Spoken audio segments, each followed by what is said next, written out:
Hello, ladies and gentlemen, and welcome to Tea Time. Today we have a fantastic community feedback update.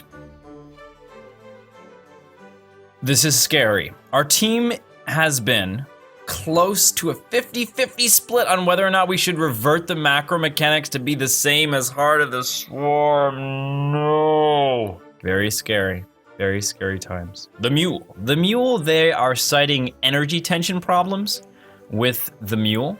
It's just, you just scan all the time, and the energy tension isn't there like it was with the MULE. And that's because it's not the same cost. A supply drop is equal to 135 minerals, and a MULE is approximately equal to 270 minerals. When you have one being 75 energy and the other being 100 energy, you're not gonna get the same energy tension because the math isn't there. I think that you keep the MULE exactly the way it is, but you have supply drop equal 50 energy, and you have the scan equal 100 energy, and you will have the same energy tension that you used to have, and you can keep the automatic MULE with no problems at all. Chrono Boost. One thing we're noticing here is there's really no ideal way to handle how we move the Chrono Boosts around. No matter which rule set we go with, we haven't found a way to always guarantee an optimal use case. I've made a video about my suggestions in this area that will guarantee optimal use case and usability and very intuitiveness, visualness, and all kinds of wonderful things that you can check it out right here. Spawn larva may be queuable. The idea is that you can just keep spawning larva even though the spawn larva is not done and the next one will start as soon as that one finishes. But it still doesn't address the problem with spawn larva in that there's no decision-making involved in spawning larva. And I've talked about this before, but it's basically like saying, oh, every 40 seconds, clap your hands 3 times and you get an advantage against your opponent. Oh, really? Cool. It doesn't really fit in. When you're spending larva, there's a cost there.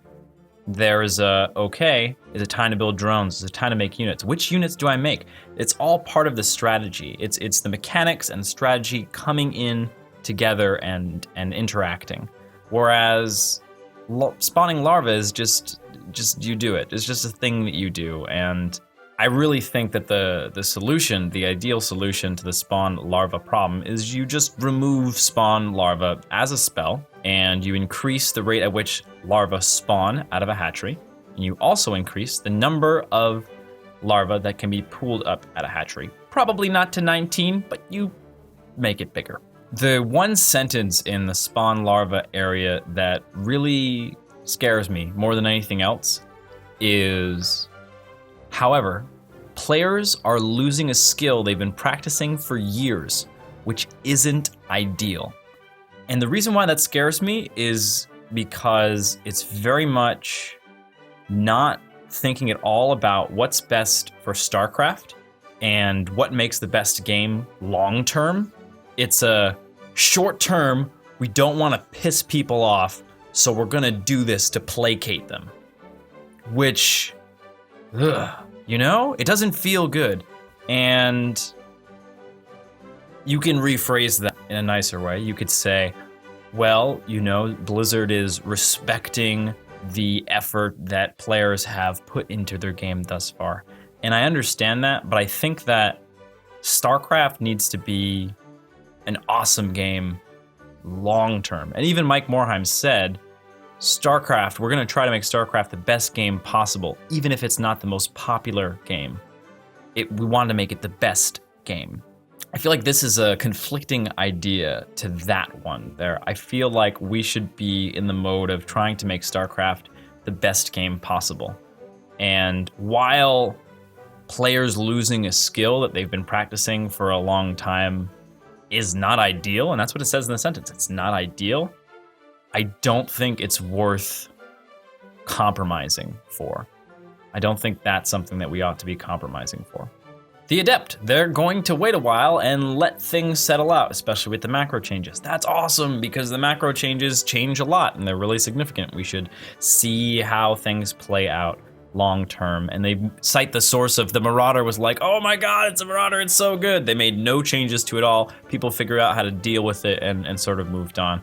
And that's kind of what happens, I think, they're alluding to here with a core unit. The Adept is a new core unit for Protoss, which is kind of a big deal. So they're waiting on it, and I like that. I think that kind of patience is good. And I think we have a lot of time to do balancing to the game. And that's, I think, the Adept design-wise is in a beautiful, fantastic place, and it will need to get balanced out. And that's kind of the mode that we're moving into anyway. So giving it a little bit more time while things are kind of wild on the design side still, I think is a really great move. Photon Overcharge is getting balanced. Cool. Overlord Transport. This is a really cool idea. The Evolution Chamber as a requirement is somewhere in between Hatchery Tech and Layer Tech. And it's kind of neat, and it's scoutable, all the things I mentioned. I think that solution is a really cool one, and I'm looking forward to seeing that in action, seeing how that affects the matchups. Disruptor, too much power in one place, dispersing the power. I'm all about the dispersal of power, especially in Protoss. Protoss are in grave need for the dispersal of power in their race, and doing that is fantastic. And lastly, a motherfucking home run. Maps in Legacy of the Void. We talked before about short-term and long-term thinking and not placating to the current user base. This is so the opposite of that, and I'm ridiculously happy that they're taking a stand on map diversity. There's this thing, right? So weird maps happen, different maps happening, take a while to get figured out. And people will instantly not play the new maps, especially professional players, because it's in their best interest, because if they practice all the maps that are standard maps, they can play the same way, mostly, in all of those maps. That way they're more efficient with their practice, and then on average, they win more games, they're a more successful pro gamer. As a result, map diversity is not going to get a lot of support from pro gamers for the most part. It's not gonna get a lot of support from a lot of people because it's sort of more work. It feels like a lot of times, it feels like more work. It's like, oh, I gotta figure out how to play on this map.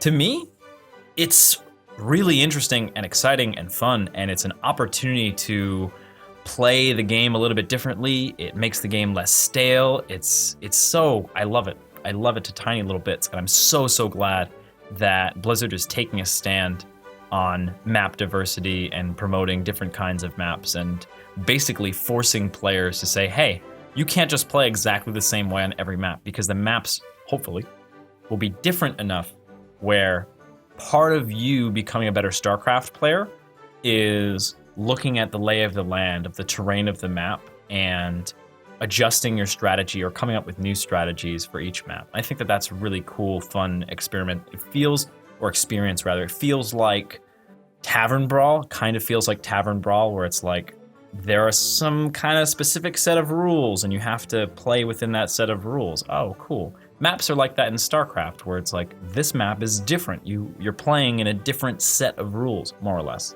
And I think that experience is fantastic, and I think that at first there's gonna be a lot of resistance to it, but if we can get past that initial resistance, there's gonna be a lot of cool times, for spectators especially, and for creative professional gamers who can look at the lay of the land and really take advantage of it. My name is JaKaTaK, and as always, thanks for watching. If you have an idea you would like me to make into a video, please leave with any questions, comments, criticisms, concerns, or anything beginning with the letter C in the comment section below.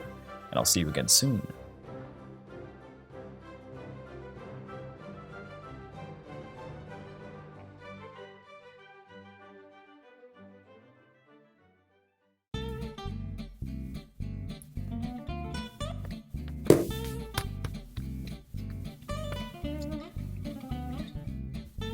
This is normally the part of the video where we have bloopers, but I didn't fuck up even once. Hell yeah. See you later.